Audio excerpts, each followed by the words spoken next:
지난주 춘천 신부급과 서면, 신사우동 일대에서 발생한 붉은 수돗물과 관련해 춘천시가 원인과 대책을 내놓았지만 시민들의 불안감은 가시질 않고 있습니다. 이주 여성 가정폭력이 사회 문제로 떠오른 가운데 강원도 내에서도 해마다 20건 이상의 이주 여성 가정폭력 신고가 접수되고 있습니다. 영동 지역에 이틀째 장맛비가 내리면서 최고 200mm가 넘는 강수량을 기록했습니다. 차량이 고립되고 전기가 끊기는 사고가 나는 등 비 피해가 났습니다. 강원도 내 실물 경제는 소비를 중심으로 부진에서 벗어나는 모습을 보여 경기 회복에 대한 기대감이 높아지고 있습니다. 시청자 여러분 안녕하십니까? 지난주 춘천 신부급과 서면, 신사우동 일대에서 붉은 수돗물이 나왔다는 보도를 해드렸는데요. 춘천시가 그 원인과 대책을 발표했는데 주민들의 불안은 여전합니다. 김상훈 기자입니다. 지난 5일 신사우동과 신부급, 서면 일대에서 붉은 수돗물이 나왔습니다. 아침부터 2,100세대 4,900여 명이 피해를 입었고 군부대와 식당에서도 물 공급에 어려움을 겪었습니다. 춘천시는 사고 엿새 만에 원인을 내놨습니다. 상수도관이 노후화되거나 외부 요인이 있던 것은 아니라고 밝혔습니다. 더운 날씨가 이어지면서 지난 5일부터 신부급 일대 물 사용량이 평소보다 10% 넘게 증가했고 유속이 빨라지면서 수도관에 쌓여있던 이물질이 물과 섞여 붉은 수돗물이 나왔다는 설명입니다.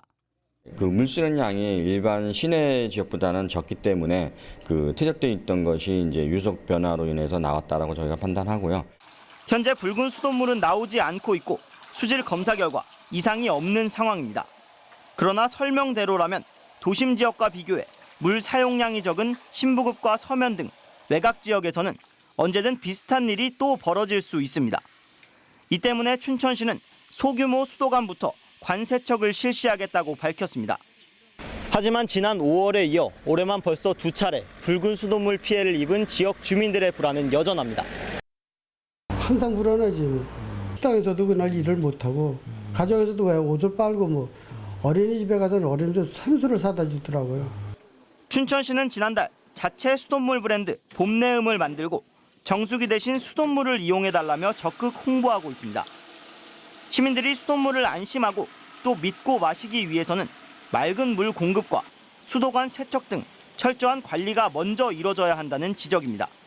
MBC 뉴스 김상훈입니다. 최근 전남에 사는 베트남 출신 결혼 이주 여성이 남편에게 무차별 폭행을 당하는 영상이 공개돼 공분을 샀습니다.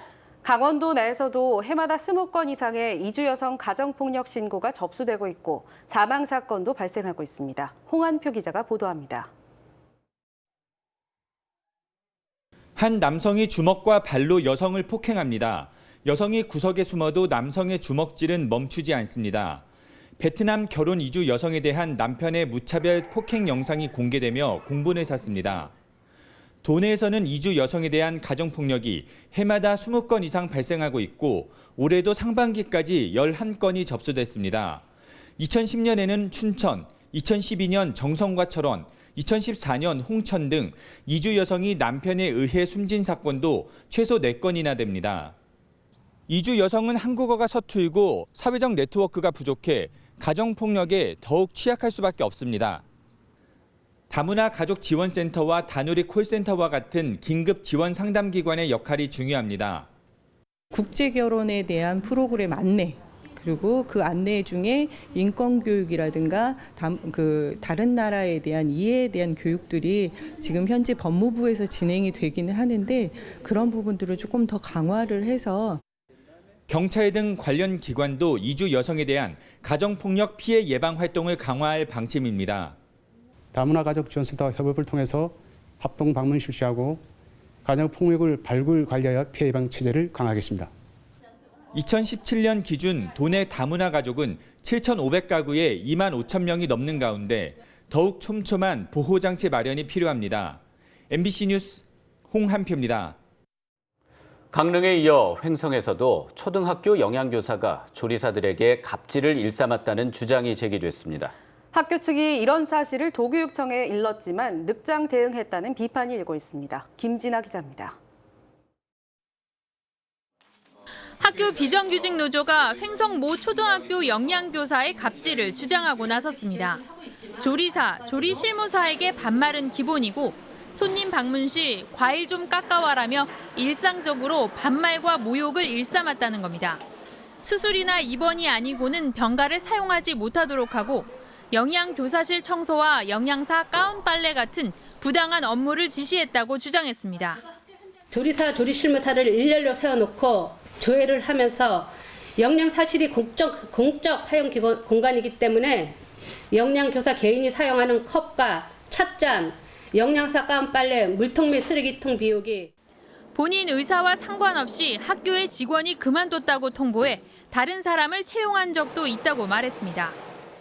학교 측에서도 이 같은 문제를 인식하고 지난달 초 강원도교육청에 감사를 요청했지만 묵묵부답이었습니다. 3주가 지나 학교 측이 한 차례 재촉하자 그제서야 감사가 시작됐습니다. 학교 비정규직 노조는 도교육청의 늑장 대응과 합의 종용으로 매일 얼굴을 보며 업무를 해야 하는 심적 고통이 가중됐다며 급식실에서 행해지는 부당 노동 행위에 대한 근본적인 대책을 촉구했습니다. 조사 및 결과가 나올 때까지 가해자가 일단은 업무에서 물러나 피해 당사자와의 업무 관계를 먼저 단절시켰다가 영양교사는 이와 관련해 드릴 말씀이 없다며 취재를 거부한 뒤 방학 직전까지 병가를 냈습니다. 작년 말 강릉에서도 영양교사의 갑질이 문제돼 해당 교사의 정직 3개월 처분이 내려지는 등 교육 현장에서 인권 문제가 끊이지 않고 있습니다. MBC 뉴스 김진아입니다. 영동 지역에 이틀째 장맛비가 내려 최고 200mm가 넘는 강수량을 기록했습니다. 차량이 고립되고 전기가 끊기는 사고가 있었지만 큰 피해는 없었습니다. 보도에 조규환 기자입니다. 119 구조대원이 로프에 의지해 거센 물살을 헤치고 앞으로 나아갑니다. 불어난 하천물 때문에 화물차에 갇힌 운전자는 안절부절 못합니다.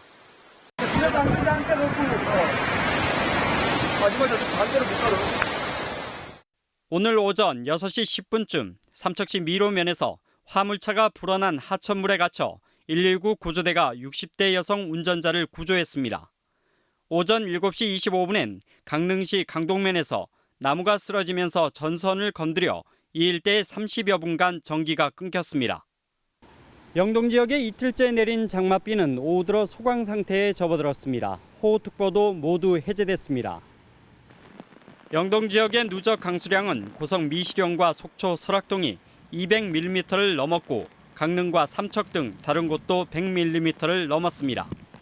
호우가 쏟아지면서 설악산과 오대산 국립공원 출입은 통제됐습니다. 또 동해 중부 해상에 풍랑주의보가 내려져 강릉 울릉 간 여객선 운항이 결항됐고 어선은 모두 항폭으로 피했습니다. 영동 지역은 오늘 밤까지 5mm 안팎, 영서 지역은 내일 오후까지 5에서 10mm의 비가 더 내릴 것으로 예보됐습니다. MBC 뉴스 조규환입니다. 미중 무역 갈등 여파 등으로 우리나라의 대외 경제 여건은 계속 나빠지고 있습니다. 하지만 강원도 내 실물 경제는 소비를 중심으로 부진에서 벗어나는 모습을 보여 경기 회복에 대한 기대감을 높이고 있습니다. 김영면 기자가 보도합니다. 한국은행 강원본부가 발표한 최근 강원 지역 실물 경제 동향을 보면 소비 분야를 중심으로 경기 회복에 대한 기대감을 높이고 있습니다. 먼저 대형 소매점의 경우 판매량이 지난 4월 마이너스 8%에서 5월에는 마이너스 2.4%로 개선됐습니다. 판매량 감소세가 줄어든 것입니다. 자동차 신규 등록 대수도 크게 늘었습니다. 4월에 마이너스 5.9%였으나 5월에는 6.8%나 급증한 것입니다. 자동차 등록세 감면 등의 조치가 이미 시행 중인 것을 감안하면 소비 심리가 회복되는 것이 아닌가 하는 기대감을 갖게 합니다. 이를 반영하듯 6월 소비자 심리지수도 미미한 수준이기는 하지만 5월보다 소폭 상승했습니다. 여러 가지 경제 지표를 살펴보았을 때 앞으로 강원도 소비 부진이 심화될 가능성은 다소 낮아졌다고 볼 수 있겠습니다. 소비와는 달리 투자 부문은 그리 낙관적이지 않습니다. 미분양 주택이 5월 들어 크게 줄기는 했지만 건축 허가와 착공 면적, 건설 수주액은 모두 감소세로 전환되거나 증가폭이 둔화됐습니다. 아파트 매매 가격과 전세 가격 역시 하락폭만 줄었을 뿐 여전히 내림세를 면치 못하고 있습니다. 한편 지난달 강원도 내 고용률과 실업률이 지난해 같은 기간에 비해 동반 상승하면서 구인과 구직 활동은 활발하게 이루어지는 것으로 평가됐습니다. MBC 뉴스 김영면입니다.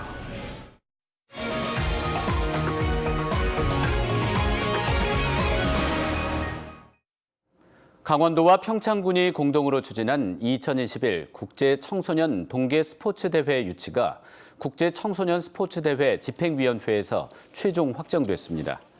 국제청소년 스포츠대회는 IOC가 공인한 대회 중 하나로 2021년 대회는 2021년 2월 19일부터 24일까지 엿새 동안 평창과 강릉 일원에서 열립니다. 대회는 20개 나라 70여 개 도시에서 만 12세에서 15세 사이 청소년 선수 1000여 명이 참가해 설상과 빙상 8개 종목에서 기량을 겨룹니다.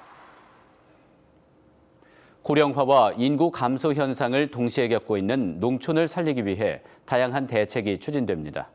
우선 청년들을 농촌으로 들어오게 하기 위해 청년 농업인과 청년 창업농에 대한 지원을 확대합니다. 귀농 지원과 컨설팅도 강화하고 농번기 마을 공동급식비도 지원하기로 했습니다. 강원도는 다음 달 행복농촌, 생명산업 등 5개 분과로 구성된 신농정 거버넌스를 발족해 인구 소멸, 마을 과소화에 대한 대응 정책을 준비할 계획입니다. 경찰청은 춘천경찰서장에 최현순 강원지방경찰청 정보화 장비과장을, 강릉경찰서장에 김택수 강원청 정보과장을 발령하는 등 총경급 인사를 단행했습니다. 홍천경찰서장에는 최승호 강원청 경무과 치안지도관이 임명됐고 원주서장에는 김진환 강원청 형사과장이 발령되는 등 도내 10개 경찰서장이 자리를 옮겼습니다. 강원지방경찰청 과장급 중에는 형사과장에 유철 동해서장이, 수사과장에는 윤태영 총경이 임명되는 등 모두 9명이 이동합니다. 강원도와 경기도 문화재청이 DMZ 세계유산 남북 공동등재에 협력하기로 했습니다. 세 기관은 오늘 서울 한국의 집에서 업무 협약을 체결하고 DMZ 세계유산 남북 공동등재를 위한 남북협의와 DMZ 실태조사, 잠정 목록 등재 업무에 상호 협력하기로 했습니다. 강원도는 이번 협약을 계기로 문화재청에 국립북방문화재연구소 강원도 유치와 태봉국 철원성 발굴유물 전시관 건립을 다시 제안했습니다. 춘천 MBC 현대미술작품 전시회인 힘있는 강원전이 오늘 개막해 28일까지 국립춘천박물관에서 열립니다. 춘천 MBC가 창사 51주년을 기념해 국립춘천박물관과 공동 주최하는 이번 전시회는 올해 15회째를 맞아 강원의 힘을 깨우다를 주제로 선보입니다.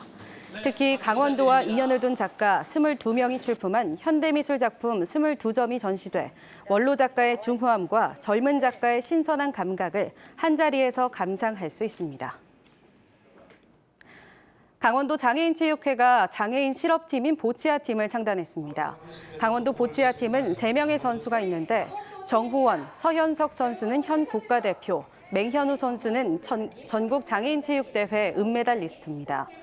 보치아는 뇌성마비와 이에 준하는 장애인들을 위한 스포츠로 그리스의 공던지기 경기에서 유래한 운동입니다. 춘천시청 한국여자컬링대표팀 팀민지가 2년 연속 태극마크에 도전했지만 실패했습니다. 오늘 강릉컬링센터에서 열린 한국컬링선수권대회 결승에서 팀민지 춘천시청은 컬스데이 경기도청에 5대6으로 아쉽게 역전패했습니다. 춘천시청 컬링팀은 2019 세계 여자컬링 선수권대회 동메달 등 좋은 성적을 거두고 한국 여자컬링 세계 랭킹을 2위로 끌어올렸지만 2년 연속 국가대표를 이어가지는 못했습니다. 전국 최초 공립대안초등학교인 홍천 노천초등학교 개교식이 오늘 열렸습니다. 오늘 개교식에는 학생과 학부모, 지역 주민이 참여한 가운데 어르신들의 하모니카 공연과 학생과 선생님의 합창 공연이 펼쳐졌습니다.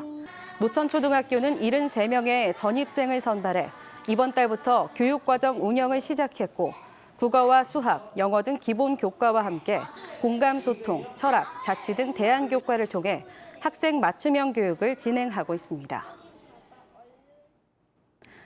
인제군은 지난 4월 4일 발생한 인제군 남면 남전리 대형 산불 피해지에 대한 응급 복구 작업을 모두 마쳤다고 밝혔습니다.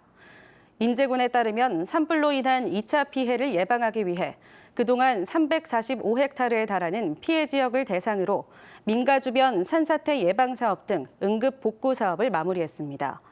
인제군은 산불 피해 지역의 표면 침식과 산사태 등 장마로 인한 피해를 방지하기 위해 이달 중에 나머지 공사도 마칠 계획입니다.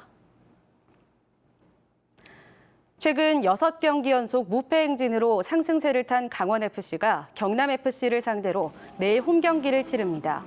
강원FC는 내일 오후 7시 춘천 송암 스포츠타운 주 경기장에서 열리는 하나원큐 K리그1 2019 21라운드 홈경기에서 홈 3연승에 도전합니다. 특히 내일 초복을 맞아 유료 티켓을 3명 이상 구입한 단체 관람객에게 치맥 세트를 제공하는 등 다양한 이벤트를 진행합니다. 춘천시가 조직 개편안에 따른 대규모 인사를 내일자로 단행했습니다. 춘천시의회 사무국장의 최가병 경제환경국장, 경제재정국장의 박주환 평생교육원장, 민원 담당관의 윤인탁 건설과장이 임명되는 등 국장급이 대폭 물갈이됐습니다. 이번 인사는 조직 개편안에 따라 국부서가 신설되고 명칭이 바뀌면서 국장과 과장급 69명을 대상으로 진행됐습니다. 강원도교육청은 체육계열 진학을 원하는 고등학생 550명을 대상으로 대입지원관과 함께하는 체육계열 입시 모의 실기평가를 개최합니다. 오늘 강릉 주문진 실내체육관에 이어 내일 춘천 강원대 백령 스포츠센터에서 체육계열의 전문성을 갖춘 대학 입시 지원관이 체육계열 대입 설명회를 진행합니다. 이상으로 뉴스데스크 강원을 마칩니다. 시청해주셔서 고맙습니다.